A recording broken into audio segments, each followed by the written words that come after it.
रात के करीब 11 बजे का समय था। दूसरों की नज़रों में ये बस गांव का एक कच्चा रास्ता था, लेकिन गांव वालों को पता था। वो इसे भूतिया रास्ता कहते थे। गांव में रास्ते पर कोई नहीं जाता था। दो दोस्त रवि और अंकित आज वहाँ से गुजर रहे थे।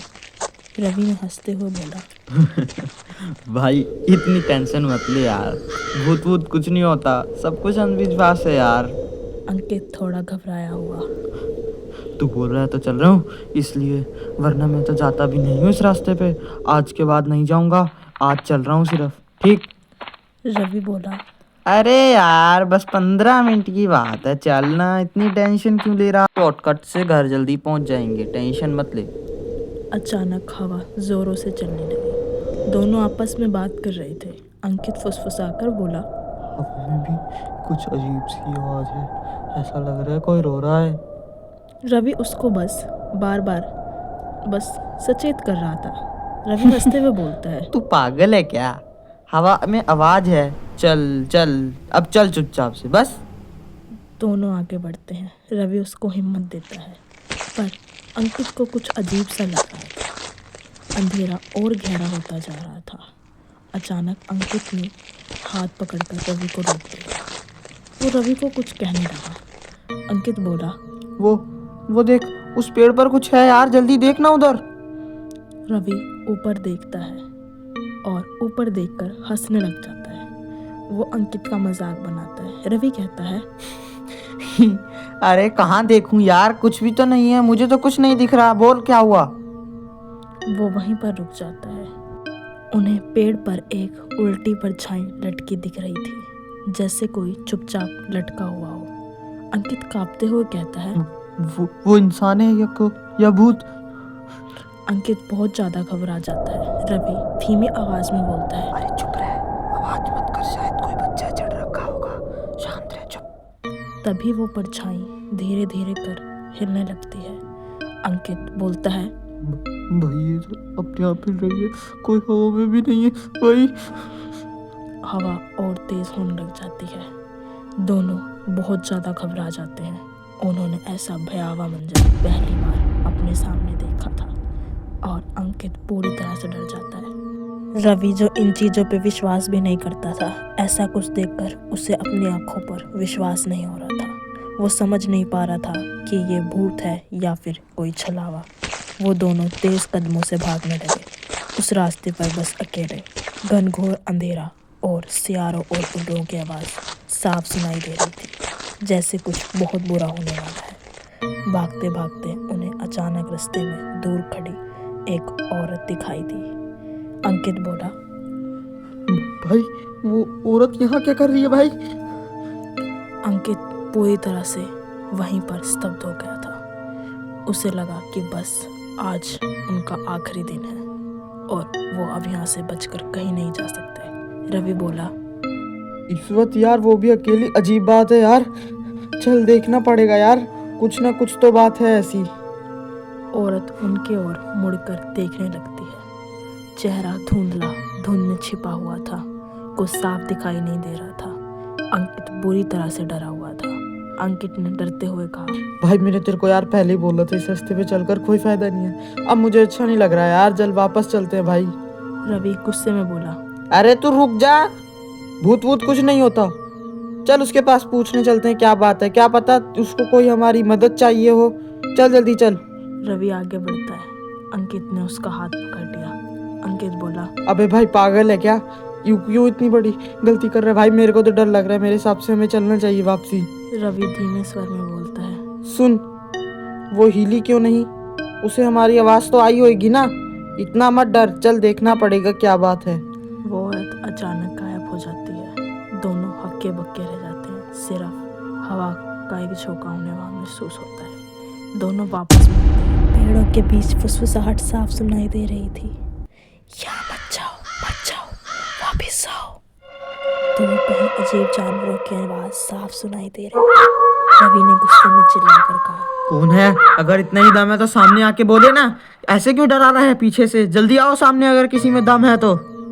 फुसफुसाहट और तेज हो गई, तुम्हें यहाँ नहीं आना चाहिए था, मुड़ लौट जाओ वापस, अंकित चिल्लाया।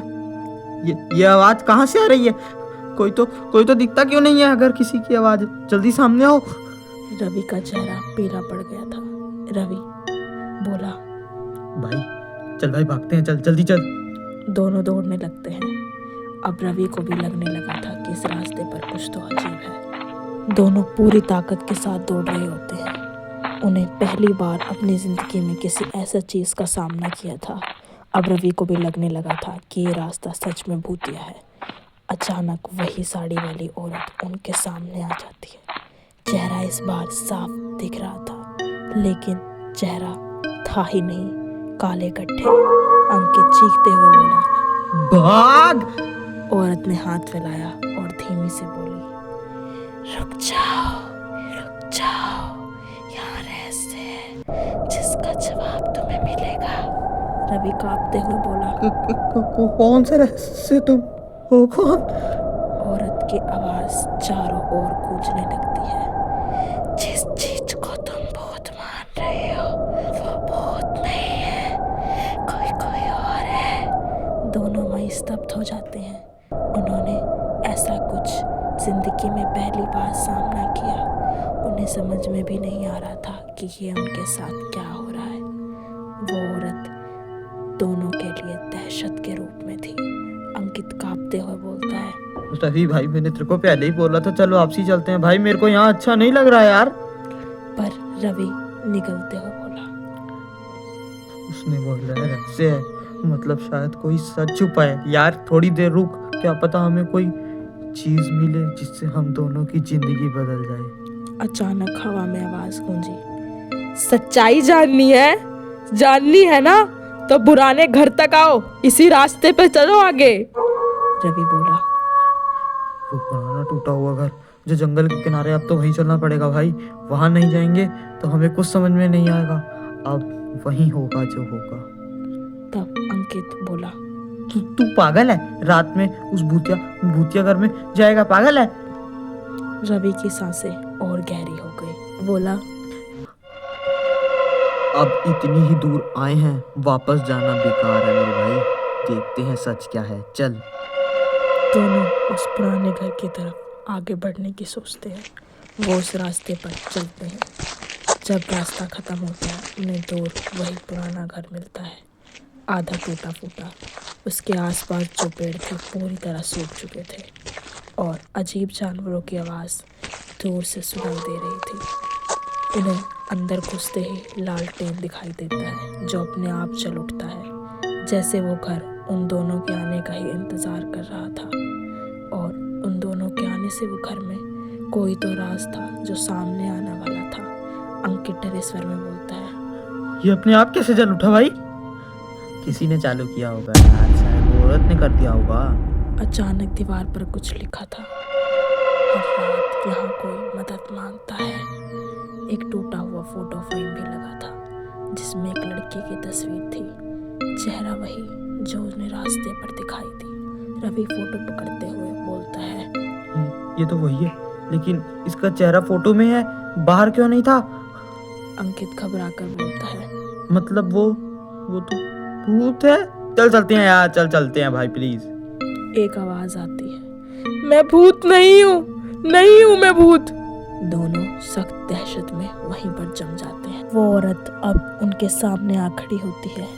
इस बार उसका चेहरा साफ दिखाई दे रहा होता है। औरत धीमी आवाज में बोलती है, मैं रीना हूँ, मैं इस रास्ते पर मरी नहीं, मुझे मारा गया था।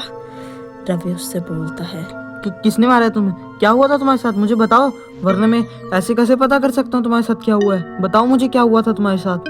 रीना ने कांपती आवाज में रवि को बताया, 5 साल पहले 2 चोर मुझे इस रास्ते से बड़ी रकम ले जाते देख रहे थे।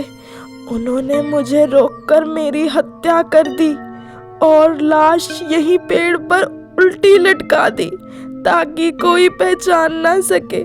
सबको लगे कि ये किसी भूत का काम है और मेरे साथ बहुत बुरा हुआ। अंकित की आंखों में डर और दुख दोनों थे। रीना उनसे बोली, मैं भूत नहीं, फंसी हुई आत्मा हूँ। जब तक सच सामने नहीं आता मेरी मुक्ति नहीं हो सकती। रवि बोला। हम आपकी मदद करेंगे, जो अपराधी है उसको सजा दिलवाएंगे।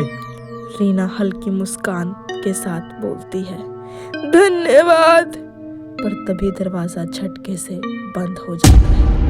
पीछे से कदमों की आवाज साफ सुनाई दे रही होती है, जैसे कोई उन्हें सुन रहा हो। उन्हें एक भारी आवाज सुनाई देती है, तुम दोनों यहाँ क्या कर रहे हो? तभी वो दोनों पीछे पलटते हैं। वहाँ वही चोर खड़े होते हैं। उनमें से एक चोर चिल्लाते हुए बोलता है, हमने सबको डराकर इस रास्ते को भूतिया बनाया था ताकि कोई इधर ना आए। तभी रवि गुस्से में उन्हें बोलता है, तुम दोनों हथियारे हो। वो चोर हंसते हुए कहता है, अब तुम भी यहीं दफनाए जाओगे। अंकित धीरे आवाज में बोला। रवि अब क्या करेंगे यार? उसी समय अचानक बिजली चमकती है। रीना की आत्मा उनके सामने प्रकट होती है। तुमने मेरी जान ली ना, अब मैं तुम्हारी किस्मत तय करूंगी। रीना की आत्मा बहुत गुस्से में होती है। चोर कांपने लगते हैं। पहले तो वो चोर बहुत गुस्सा होता है, पर रीना क्रोध में उसे हवा में ऊपर उठा लेती है। वो चोर अपनी दया मांगने लगता है। वो भीख मांगता है, बचाओ बचाओ यार, कोई बचाओ, नहीं तो ये चुड़ैल मुझे मार डालेगी, कोई बचाओ। रीना उस चोर को बहुत कसकर अपने हाथों में दबाने लगती है। तभी रवि चिल्लाकर बोलता है, रीना उन्हें पुलिस को दे दो, बदला लेने से तुम्हें शांति नहीं मिलेगी। रीना रुक जाती है और उसकी आंखों में आंसू होते हैं। वो गायब हो जाती है। सिर्फ वहाँ लिखा था, धन्यवाद, तुम दोनों ने मुझे मुक्त कर दिया। दोनों दोस्त खामोश हो जाते हैं और राहत के साथ